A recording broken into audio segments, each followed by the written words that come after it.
뭐 연말정산 관리 팁이나 이거는 꼭 챙겨주셔라. 가족분들이 없으시다고 하면 1인당 150만 원 소득 공제가 있고요. 10만 원 기부하면 10만 원 세액 공제로 다 절세되기 때문에 만약에 만 34세 미만이다 그러면은 근로소득세 90%까지 5년 동안 소득세 감면이 되는 아주 큰 혜택입니다. 작년 그 연말정산 하는 거랑 올해랑 좀 다르다고 하더라고요. 달라진 게 있나요?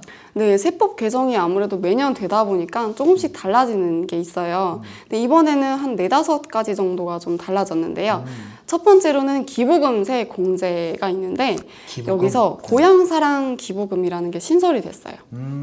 뭔가 이제 고향이라고 하면 내가 살던 고향에 기부를 해야 될 것 같은 그런 느낌이 있는데요. 그런 거는 아니고 이제 고향 말고도 지금 내가 살고 있는 주소지 이외의 지방자치단체에다가 이제 기부를 하게 되면 10만 원까지는 전액 다 세액 공제가 되고요. 거기에 추가로 답례품까지 받을 수 있어요. 그리고 이제 10만 원이 초과되는 부분은 500만 원을 한도로 해서 15%까지 세액을 공제받을 수가 있습니다. 이게 실제로는 얼마나 효과가 있는지 알 수 있나요? 실제로는 뭐 급여에 따라서 또 다르고 네. 부양가족이 뭐 몇 분 있으신지에 따라서 다 다르지만 기부금은 세액에서 직접 공제가 되는 세액 공제이기 때문에 뭐 10만 원을 기부를 했다. 그럼 10만 원까지 제가 전액 공제된다고 말씀을 드렸잖아요. 네. 그럼 10만 원을 절세를 받을 수 있는 거예요. 아, 쉽게 말해서 토해내야 되는 세금이 뭐 100만 원이다. 네. 그랬는데 내가 기부를 10만 원을 했으면은 네. 90만 원만 내도 된다. 그쵸. 이 개념인 네, 거죠? 직접적인 효과라고 보시면 돼요. 네. 그리고 이제 두 번째로는 신용카드 소득 공제예요. 여기서 이제 문화료 중에 영화 관람료가 포함이 됐고요. 또 대중교통을 이용하게 되면 원래는 공제율이 40%였는데 80%까지 상향이 되었고요. 기본 한도가 원래 있었는데 기본 한도에서 추가로 총급여 7천만 원까지는 300만 원, 그리고 7천만 원 초과하시는 분들은 200만 원을 추가로 한도를 받을 수가 있습니다. 뭐 절세할 수 있는 항목들이 있는데 소득공제가 유리한가요? 세액공제가 유리한가요? 만약에 금액이 같다고 하면 무조건 세액공제가 유리해요. 금액이 똑같다고 네, 하면은 그렇죠. 그러면 신용카드 얼마 쓰냐 이거보다는 기부금을 낼까 이렇게 고민을 하는 게 조금 더 합리적인 생각이겠네요. 그렇기는 해요. 왜냐면 기부금은 10만 원 기부하면 10만 원 기부금 세액 공제로 다 절세되기 때문에 10만 원 냈다가 다시 받는 꼴이죠. 신용카드 더 긁을 생각하지 마시고 기부를 한번 생각해보세요.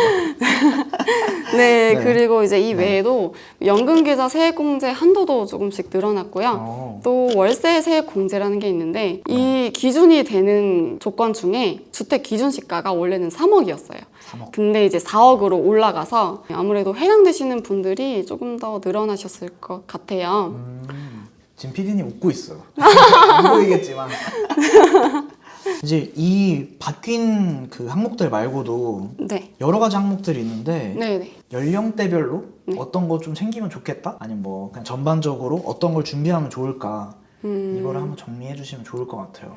그 앞서 말씀드렸던 신용카드 소득 공제가 사실 이거는 뭐 지출을 해야 받을 수 있는 금액이긴 한데 신용카드를 사용하느냐 또 현금 영수증을 사용하느냐 체크카드를 사용하느냐에 따라서 조금씩 달라지거든요. 그 이유가 신용카드 소득 공제율은 15%인데 체크카드 사용을 하거나 현금 영수증 이제 소득 공제용으로 받게 되면 15%가 아니라 30%예요. 좀 차이가 있으니까 네. 절세가 좀 필요한 분들이면은 체크카드 쪽을 사용하는 게 더 낫겠네요. 네. 근데 이제 무조건 체크카드를 사용하라는 것은 아니고 연봉의 25%까지는 네. 혜택이 좋은 신용카드를 써주셔도 상관은 없으세요. 근데 이제 25%를 초과하는 부분은 체크카드나 현금 영수증을 받아두시는 게 더 이제 유리한 부분이 있습니다. 매년 10월에 이제 연말정산 미리 보기가 국세청 그 홈택스에서 서비스가 열리거든요. 그때 이제 내가 10월까지 사용한 뭐 카드 사용액이나 교육비, 뭐 의료비 이런 게 다 나와서 계산이 되기 때문에 그걸로 내가 어느 정도 카드를 썼구나 뭐 이거를 미리 이제 체크를 해주실 수가 있어요. 아, 그러면 10월부터 12월까지는 그럼 써도 되겠네요. 확인해보고. 네, 그래서 11월, 10월부터 열리니까 그때 확인을 미리 해보고 그럼 내가 앞으로 남은 이제 2개월, 3개월 동안에는 체크카드 사용을 더 늘려야겠다. 뭐 이런 게 있고 이제 뒤에 말씀드릴 뭐 세액공제나 소득공제가 좀 있는데 그런 부분들이 적용이 안 된 것 같다. 그러면은 자료를 미리 좀 구비를 해두시면 도움이 많이 됩니다. 그럼 미리 보기 페이지는 지금 열려 있겠네요. 지금 열려 있죠. 댓글에도 남겨둘게요. 미리보기 한번 해보세요. 네, 꼭 해주시는 게 좋아요. 영상 본 김에 숙제로 드리겠습니다. 숙제로. 네. 또 다른 것도 있나요? 제가 뒤에서 미리 말씀드리려고 했는데 네. 뭐가 있죠? 소득공제랑 세액공제 중에서 제가 연말정산 해보면서 좀 효과를 많이 보신 부분들에 대해서 정리를 좀 해봤어요. 네. 벤처투자 소득공제라는 게 있는데요. 내가 만약에 다니는 회사가 벤처기업이다. 근데 내가 우리 회사에 주식을 구입한 적이 있다. 네. 그러면은 저는 이 벤처기업의 엔젤 투자자가 되는 거예요. 아. 네, 그러면은 엔젤 투자자 소득공제라고 해서 내가 투자한 금액의 3천만 원까지는 100%다 공제가 되시고요. 3천만 원 초과는 50%, 30% 이렇게 공제가 돼요. 아. 네, 그래서 이것도 모르시는 분들은 적용을 못하기 때문에 미리 한번 네, 확인을 해주시는 게 좋고, 좀 주의하셔야 할 점은 투자 확인서라고 해서 연말정산 하시기 전에 중소기업 벤처기업부에 미리 신청을 하는 게 있어요. 그러니까 내가 투자를 했다는 거에 대한 확인서예요.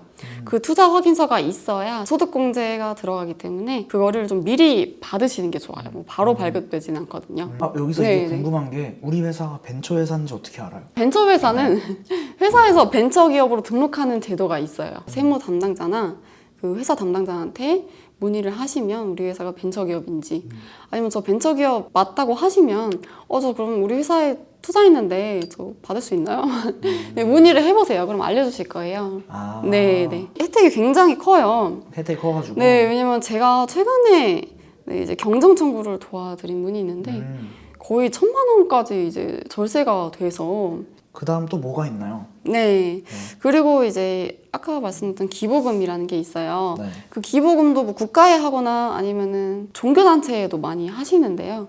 그게 국세청 홈택스에 그 미리 보기 하면 반영이 되는 것도 있는데 안 된 것도 있어요. 아. 그런 것들은 이제 내가 기부한 그 단체에 전화를 해서 기부금 영수증을 발급해 주세요 하면 발급해 주거든요. 그래서 그거를 이제 연말정산할 때 세무 담당자나 회사에 제출을 하면 기부금 세액공제를 받을 수 있어요. 뭐 교회에 헌금하고 나서 교회에다가 요청을 할 수 있다 이런 네, 거네요. 그쵸. 또 뭐가 있나요? 또 그 부양가족이라고 혹시 들어오셨나요? 어머니 아버지 얘기하는 거잖아요. 네, 그쵸. 네. 근데 이제 같이 네. 동거하시는 부양가족이 있는데 가족분들이 소득이 없으시다고 하면 제 밑으로 부양가족으로 넣을 수가 있어요.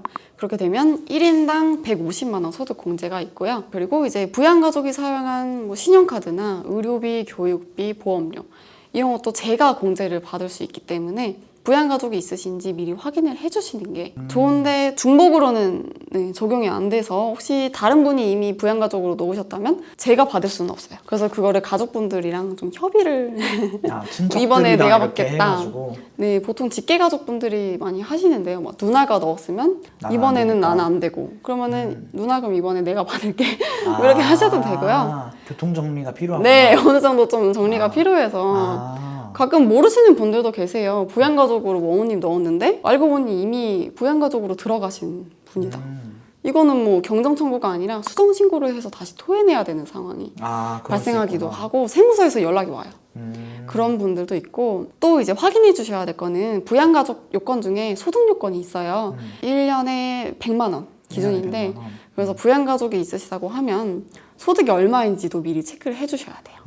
거의 없어야지 되겠네요. 거의. 그쵸. 1년에 100만 원이면은 그렇죠. 거의 없으신, 뭐 청급여는 500만 원, 그러니까 근로소득이면 연봉 1년에 500만 원이시고. 진짜 뭐 잠깐 일한 거 정도는 괜찮은데 네. 주기적으로 일한 건 거의 안 되겠네요. 네, 그동안 잠깐 일하신 것도 괜찮고요. 아니면은 이제 일용직으로 일하시는 분들이 있어요. 그 일용직 근로소득은 종합과세가 되지 않아서 그거는 100만 원이 넘어가도 상관이 없습니다. 또 있나요? 네. 어디까지 나오는지 계속 물어봐야겠다. 그리고 네. 가장 중요한 거. 가장 중요한 거. 중소기업 취업 청년 감면인데요. 네. 이거는 이제 내가 다니는 회사가 중소기업이어야 하고요. 네. 제 나이가 만약에 만 34세 미만이다. 그러면은 근로소득세 90%까지 90% 5년 동안 네, 소득세 감면이 되는 아주 큰 혜택입니다. 네, 물론 뭐 만 34세 미만이 아니더라도 경력 단절 여성이시거나 뭐 장애우분들도 포함이 되기 때문에 그분들은 이제 70%까지 감면이 돼요. 그래서 내가 만약에 해당이 된다고 하면 그냥 적용이 되는 거는 아니고 내가 네. 회사에 감면 신청서를 넣어야 돼요. 그럼 회사에서는 그 감면 신청서를 받아서 홈택스에다가 이제 감면 대상자로 등록을 해놔야 돼요. 그래서 이것도 회사가 뭐 미리 확인을 해서 챙겨주시는 것도 있는데 회사에서도 모르는 경우가 있기 때문에 본인이 직접 챙겨주시는 게 가장 좋아요. 그럼 이게 뭐 예를 들어서 연봉이 4천이다. 그러면은 1년 동안 세금을 한 400만 원 정도 냈다. 네네. 그리고 이 400만 원 정도 내야 되는데 중소기업이고 네. 내가 청년이다. 청년이다. 그러면은 90% 감면된다는 게 네네. 400만 원 중에 360만 원은 안 내도 된다는 얘기네요. 아 물론 한도는 있어요. 한도가 아까 있어요? 앞에 한도가 상향됐다고 말씀드렸는데요. 연말정산 하실 때는 200만 원까지. 200만 그래서 원까지. 400만 원 중에 200만 원은 절세가 되고 나머지 감면받지 못한 200만 원은 그냥 사라져요. 아, 왜냐면은 세액 공제는 2월이 되는데 네. 이거는 세액 감면이기 때문에 세액 감면이어서. 세액 감면은 2월 되는 게 아니라 아. 소멸성이어서 적용받지 못하면 사라집니다. 아, 저희도 그럼 여기에 해당되나요? 안지향도 되나요? 네, 안지향도 지금 네. 중소기업에 네. 해당이 돼서 네. 그리고 이제 근로자분들도 만 34세 미만이시잖아요. 그쵸, 그쵸. 네. 그래서 이거는 연말정산 할 때 제가 또 안내를 드릴 거예요. 아, 그때 해당되시는 분들 계시니까 협의를 하셔서 신청서 받아서 이제 등록을 해주시면 됩니다. 이렇게. 피디님 들었죠?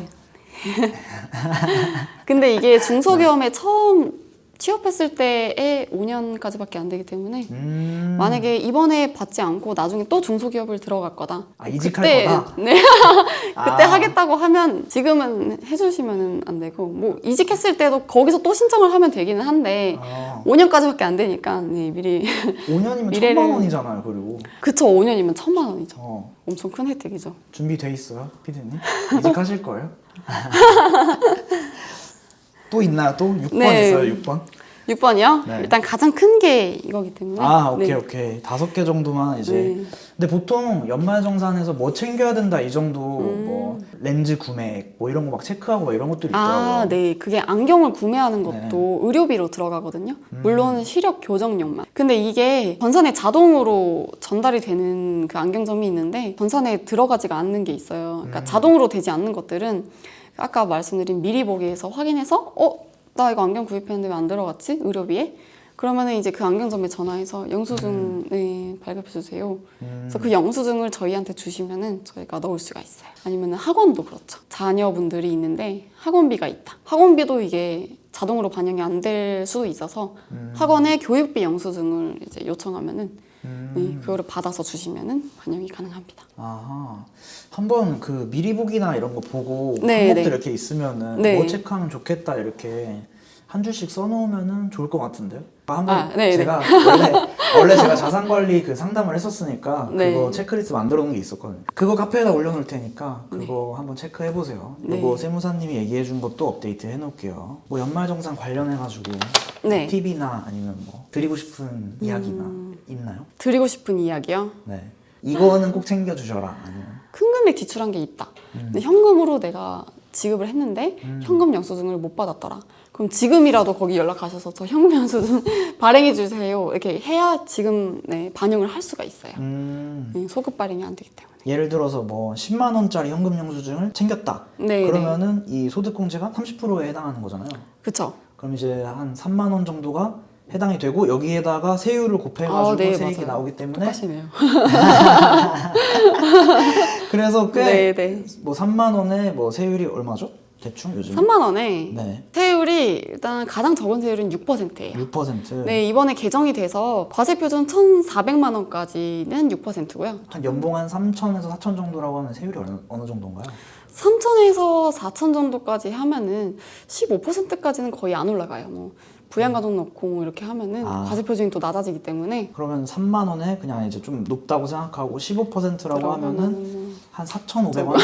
근데 3만 원이라고 하니까 금액이 좀 작아 보이는데 아니 근데 10만 네, 원짜리 하나가 4,500원이니까 100만 원 이렇게 쓰면은 한 달에 뭐 한 4만 5천 원 이렇게 되니까 그쵸. 그럼 뭐 1년 치면은 꽤 금액이 크잖아요? 그리고 또 이제 근로소득세뿐만 아니라 근로소득세 낸 거의 10%가 또 지방소득세로 나와요. 그러면은 뭐 소득세율이 15%였다고 하면 거기에 10%니까 1.5%까지가 더 효과가 있는 거죠. 15%면 16.5%. 아, 뭐 이런 오케이. 식으로. 네, 네. 그렇구나.